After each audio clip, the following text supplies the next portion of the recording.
Good morning. Hi. A little change of scenery today.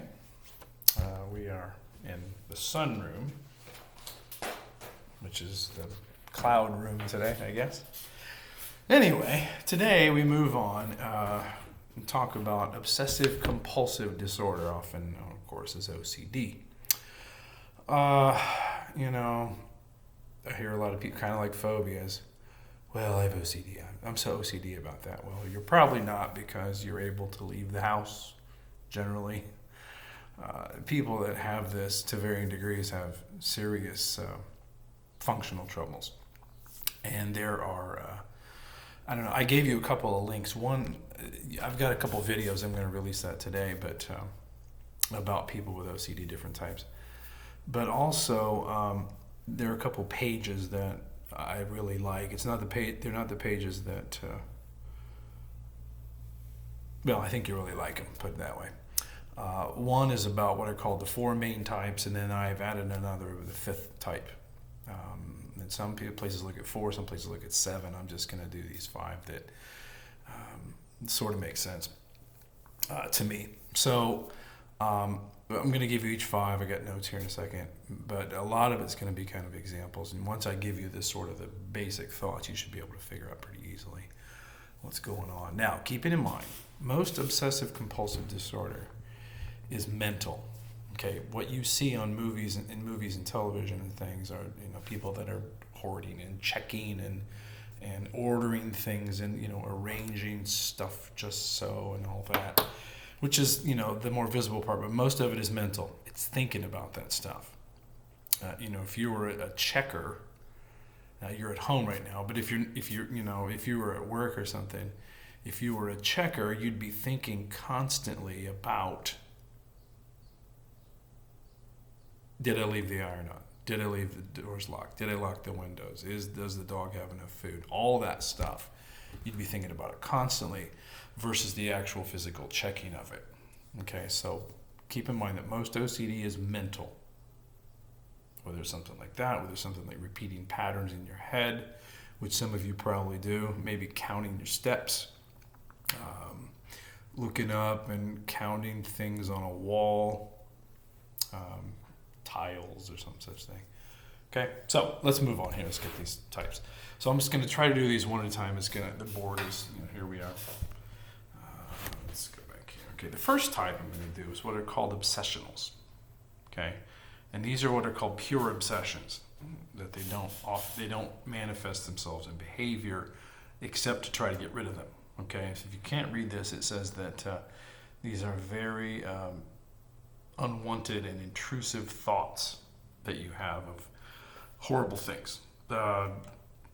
Killing your family, killing your loved ones. And not because you hate them, just there it is. And you're like, oh my God, I can't get rid of it. And I can't stop it. And it keeps coming back. It comes back, comes back, comes back, comes back. So what these guys end up doing is if it gets bad enough, they come up with these rituals, praying or counting, or those of you that are Catholic might know some of you know what a rosary is, where you just repetitive to keep you focused on something, where they are constantly looking at ways to get rid of these thoughts, repeating certain words to get out of my head. I suppose it's something similar to you get a song lyric in your head. You're like, oh my God, I can't stand it. Well, this is way worse. A song lyric is one thing. Destroying your entire family with a chainsaw or whatever is quite another. So these people are often seen doing these repetitive, ritualistic, is a good word, things to try to get rid of these thoughts. Okay, that's first type. Second type are the checkers. And these are people that would, before they leave their house for the day, check the doors, check the windows, check all the appliances, make sure the water's running, and then they would go through their house possibly, and then they would go again. And then they would close the door and lock it, and they would think, oh, I gotta go back and check, and they would check again. This might take an hour, this might take 2 hours. Not even joking. Also, some of these guys get to the point where they are oh, how do I word this? They'll go to their workplace and they'll find an excuse on their lunch hour, on their break. They'll drive by their home to make sure it's not on fire. That's a common one. Oh my God, my house is on fire. And if they hear a fire siren at work, then oh my gosh, it's my house. But they might drive by, or they might come up with elaborate camera systems where they're checking it. They've got their camera through their computer at work or something, and they're checking that house. But even though you can't be sure, so they go home and check it again. And then while they're there, they go check everything in the house. And this can sometimes just, you can't work because you're always busy checking and so on and so forth. Okay. Third, we have the cleaners. Now, the cleaner types are either going to be not either, they're usually all of these, but think about their hand washers. You've always heard that term, kind of joking, I suppose. Clean the clothes. Very harsh detergents, very harsh soaps. Clean their homes. Many times a day, by the way. They might wash the same clothes 3 or 4 or 5 times a day with strong detergent. And if you know anything about detergent and wash your clothes, you know that's not going to be good for the clothes. I think there's a guy, they talk about hand washing and cleaner in one of those videos, but maybe picture somebody with really hot water using a very harsh soap, washing their hands for, I don't know how long you say, you're supposed to wash your hands for 20 seconds during this COVID. You ever try it? You don't wash your hands 20 seconds. Picture 45 minutes of constant scrubbing with a brush and scalding water and so on and so forth. That's these people. And then anything they touch, doorknobs, COVID brings out this in people, I suppose, to some degree, but you kind of relax and you get over it. Think about touching doorknobs, any public spaces, wiping down counters, glasses that somebody would bring you, and so on and so forth. These people, it gets in their way a lot because it's hard to interact with other people and not worry about germs if you're this person at all. Okay. Fourth one are the orderers. And these are the ones that you might see, the neat freaks, if you will. They might order their possessions in their house. Think about things on the shelf have to be just so. And don't just picture it. It's got to be a certain number. If you've got 5, they have to be 1, 2, 3, 4, 5. They can be 1, 2, 3, 4, like 1, 2, 3, 4, 5. 1, 2, 3, 4, 5. And color.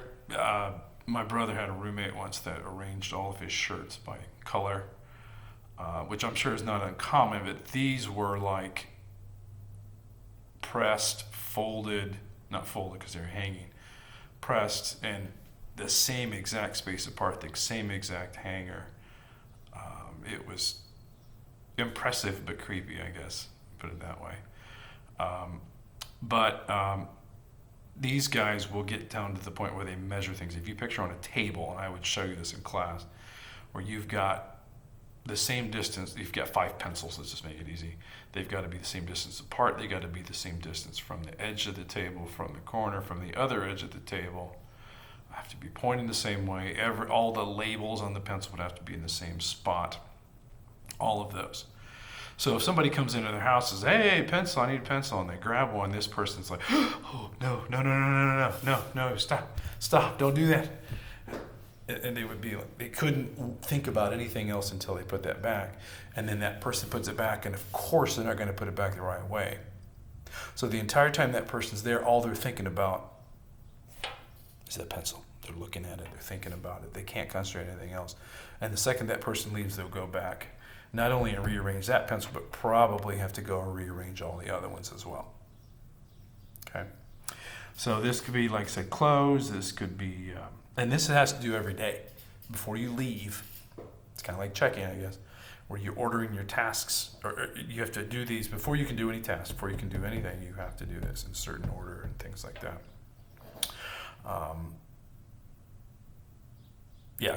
Cleaners and orderers often hand in hand, you can see that surely.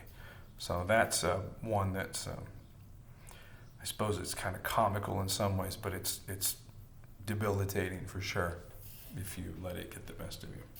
And finally, the one that isn't included in some of them, but I'm including it because it is a type for sure, are the hoarders. Sorry, I'll hold that up. And hoarders, you know, some of you probably seen the show Hoarders or Us or whatever it's called. I have no idea. Don't just think about people that are, you know, maybe some of you have heard the term pack rat. Think about somebody who keeps stuff that has no value. If you got a grandma that keeps, you know, all your old Barbies, that's one thing.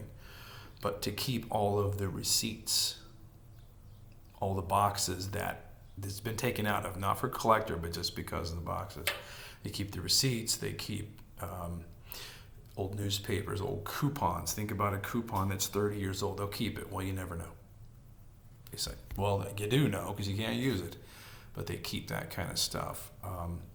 So don't picture valuable things here. Just think of stuff that has no value, not even really sentimental value to anyone. It's just they can't get rid of it.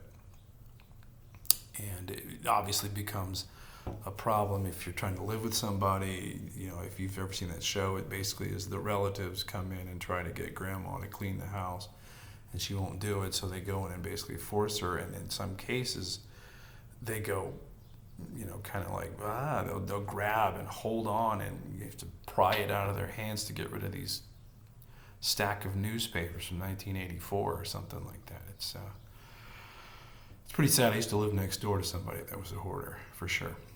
And you go in her house, and it was just like this walkway of where you could walk, and everything else was stuff.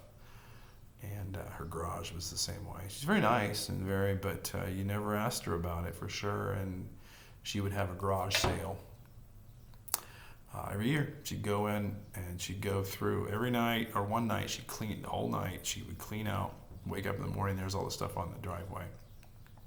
And she would sell a little bit, and then every time after the garage sale was over, instead of getting rid of it, it would go back into the garage. And the next year was the same pattern. So anyway, 5 types of OCD. If you have any questions, let me know. I'd watch those videos. They're interesting, sad interesting.